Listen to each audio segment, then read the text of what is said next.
Hello everyone, welcome to this video about getting that bebop sound on a dominant chord, or an easy way to get it. And first of all, I wanted to say thank you for staying with this channel, for subscribing, because I've just reached 10,000 subscribers and it went pretty quickly. I think I started producing regular videos in December with about 2,000 subscribers. So thank you, and I hope the channel will continue to grow. So let's back to the subject at hand.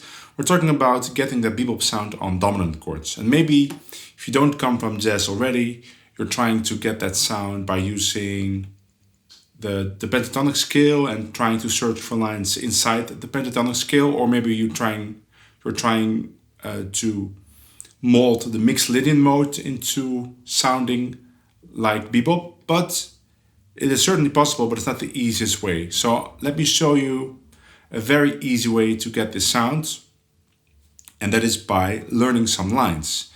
And what's easy about it is that these lines are all located at a very convenient place, namely starting or around the root of the dominant chord we're talking about. In this video we're talking about C7, so let me find the C on the E string. It's all based around this note, the C, right? So if you have to play these lines on B flat 7, you just find the B flat and then you can play the same fingerings. And now I have 8 lines, 4 lines with my first finger on the root and 4 lines with my third finger on the root. So there are some lines, let's say, behind the root, and there are some lines in front of the root. That's the way I look at it. So when I have to play C7, I just have the option of playing lines with the root as the highest note of the line, or as the highest note on the E string, and I have some lines with the root of the lowest note on the E string. It will get clear when I show the lines. So the first 4 lines with my first finger on the root, and the first line sounds like this, slowly. 1, 2, 3, 4.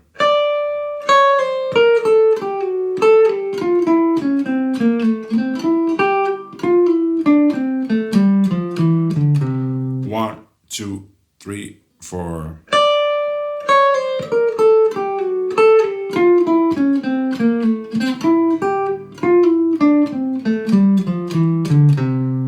So notice all the slides and hammer-ons and pull-offs.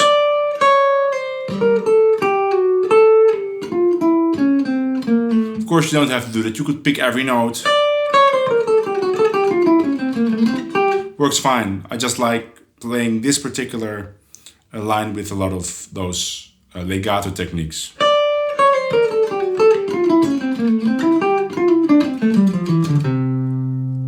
There's no need to analyze the lines. I'm more of a believer in just learning the lines and then start messing around with the lines to see if you can alter them, or no, the easiest way to do it is to start them on a different beat, because you don't have to start this line on the 1, even though it says so in the tab. You could start them before the 1 or later, and then you might ask, but then the line won't resolve on time on the F. But that doesn't really matter, because as long as you resolve somewhere in that bar, you'll find. So you can resolve earlier to F or later. So let me just play this phrase with the backing track, and I will first play it exactly as written, and then maybe I'll shift the line a little bit in time to let you hear what it sounds like.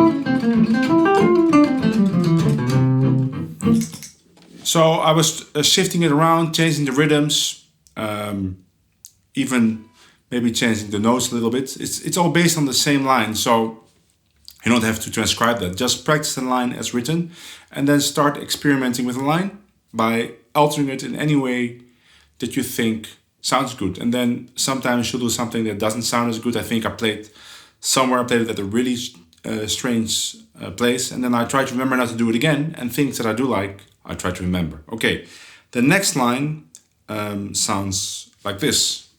And this one, written in the tab, starts before the 1 of the C7 chord.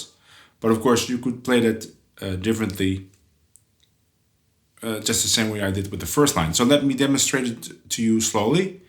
1, 2, 3.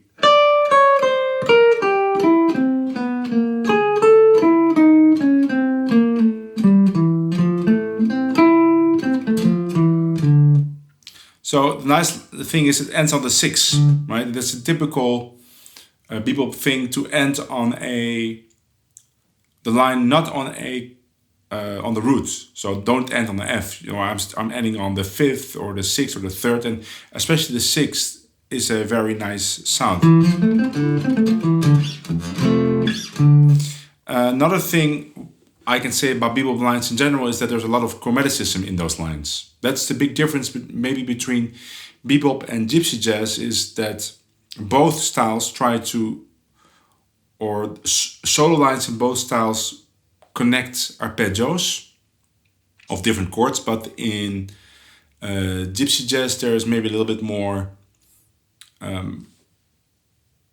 straight arpeggios, and in bebop they have more passing tones, more chromaticism. So this line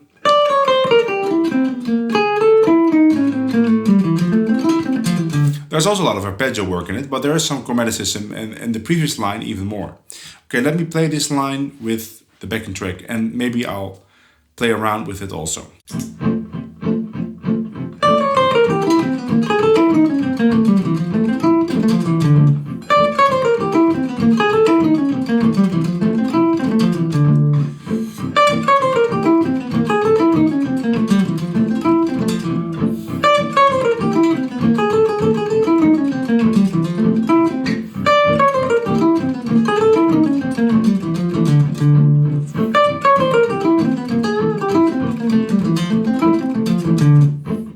The next line uses a bit of the altered scale, and that's another thing. You could practice the altered scale, but I think it's better just to practice lines that incorporate the altered scale. You don't even have to know the altered scale, but if you want to know it, it's a melodic minor scale starting from the flat 9. So if I have to play C7 altered, I could play D flat minor melodic. But you know, you can forget all of that. Just learn this line and you'll get the altered sound in your ears, which is much more important.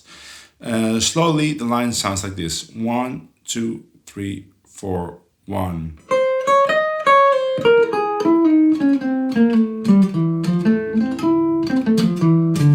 Three, 4, 1.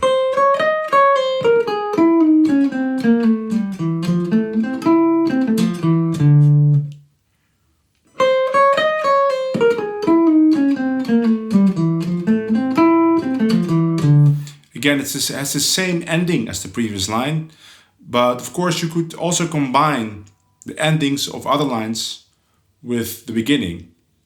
That's something you could do also. Let me play this line with the backing track and play around with it also.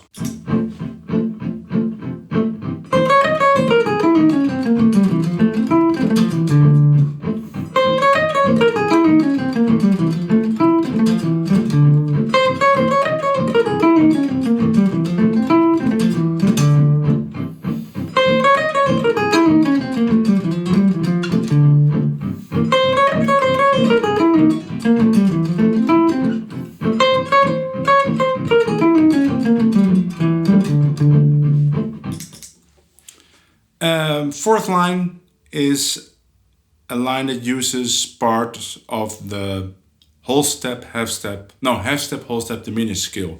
Again, you could learn that skill, but you could also just practice lines that have that skill in them, and this one has it.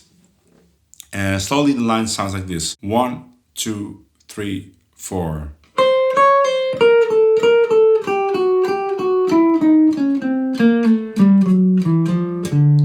One, 2, 3, 4.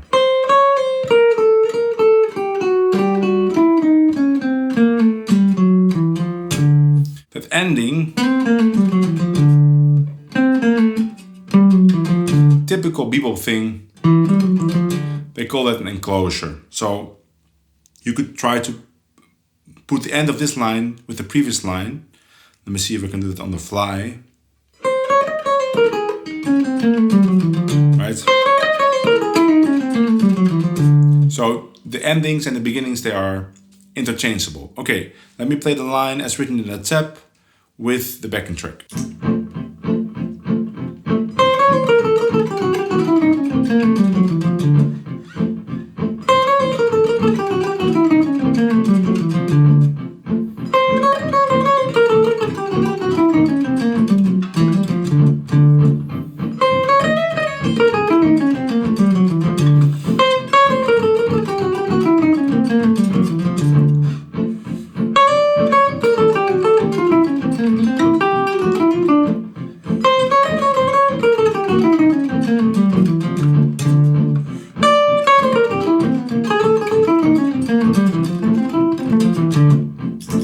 I basically played all 4 lines with variations, and that's a lot of fun. Just put on a backing track or make one like I did with this is C7 to F, and then just mess around with the lines, see if you can combine things. And the more you practice lines like this, the more that bebop sound gets in your ears, and you can make decisions about altering the lines just by trying out stuff and letting your ear decide if you like it. And if you like it, you remember it, so that then it becomes part of your muscle memory of your system. Okay, let's go to 4 lines behind or in front of the root. So these were lines behind the root. Now let's play 4 lines in front of the root. And they all start the same way. They all start with this pattern. So if you look at the tab for the first line, you can see it starts on beat 2. So you get 3, 4, 1. So this thing, it's a typical bebop phrase, and you don't have to play triplets. You could play straight or continuing 8th notes, like 3, 4, 1. I just put the triplet in there to, I don't know, for a variation, but you could play either triplets or 8th notes. Let me play the first line for you slowly. 3, 4, 1.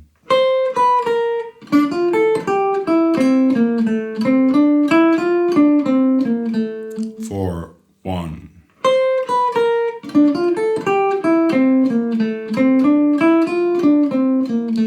Now you could stretch that G on the B string to a G sharp. So instead of you get a C augmented sound. It's also a nice sound. Then it would sound like this: 3, 4, 1.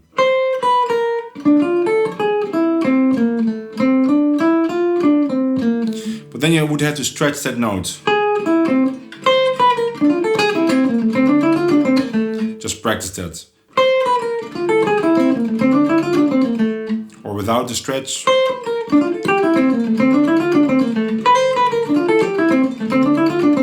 It's also nice, a little less exotic. Let me demonstrate this line with the backing track.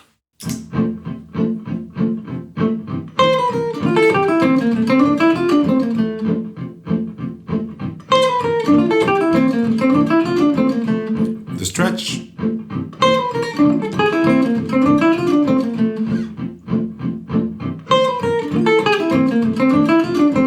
Now free.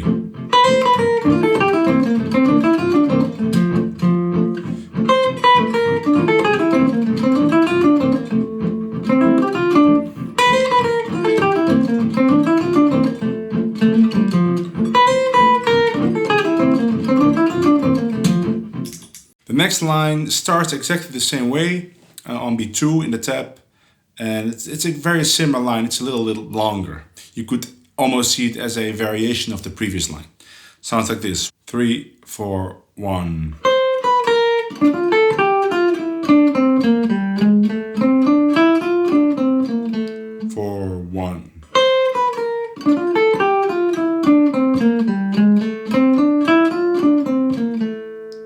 Backing track.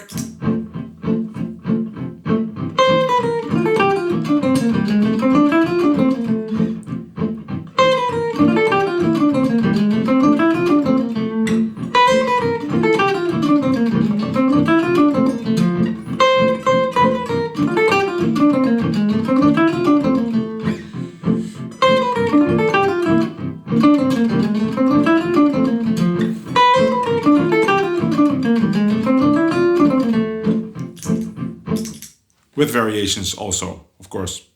Always possible to vary the lines. The third line starts the same way, although now it's written starting before the one, because this is a much longer line. And this again has this altered sound. And the line sounds like this. 1, 2, 3.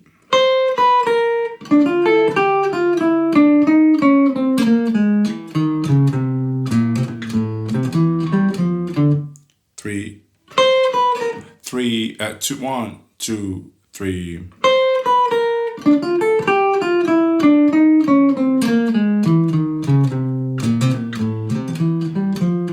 Again, ends on the 6 of F. Okay, with the backing track.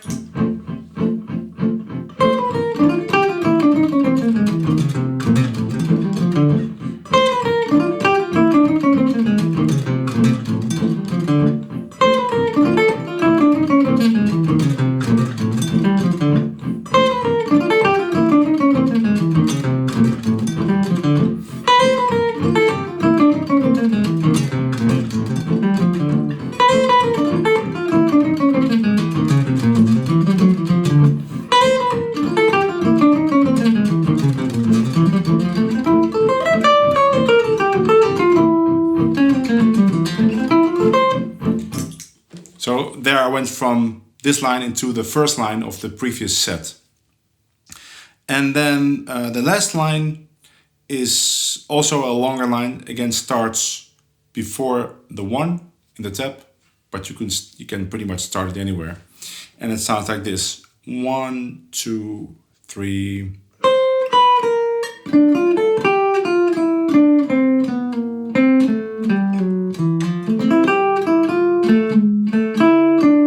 One, two, three.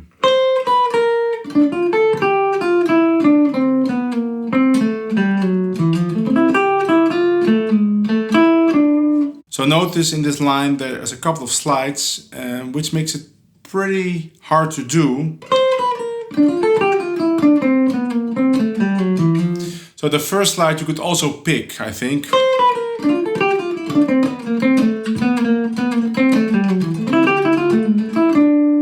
I like sliding it just gives a nice sound.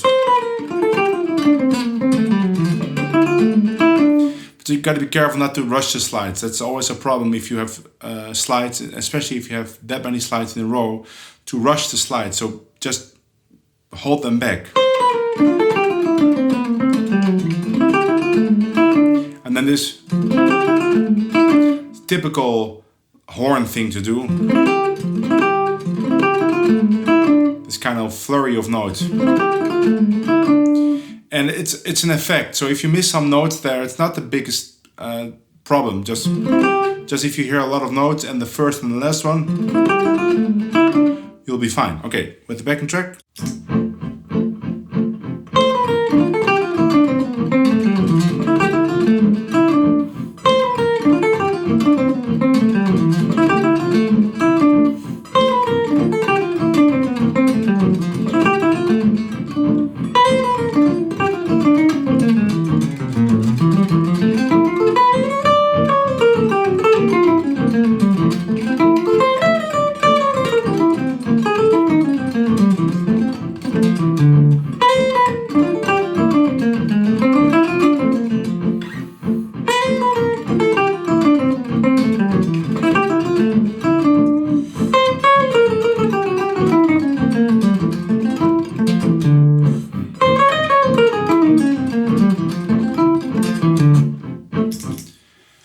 Yeah, I was playing all the lines, and now your work is to learn the lines, of course, and then to try to vary them, and then take a song and just play those lines every time you see a dominant chord resolving to one chord. And you'll find that the more you play around with these lines, the more you'll find little variations, and they'll become your own, and you won't even remember that you got them from this video. And also, it's a very good training. By playing these lines over and over again, you'll train your ear to recognize that bebop sound. So you'll know when you start varying lines or coming up with your own lines, if they fit in that style. That's a much better approach than trying to go at it with theory, at least in my experience. That's it for this video. Of course, as always, if you enjoy the videos on my channel, or if this is the first video, if you enjoy this video, please consider subscribing, liking the video, and if you want to do a little bit more, you can check out my Patreon, and I will see you all in the next video. Bye!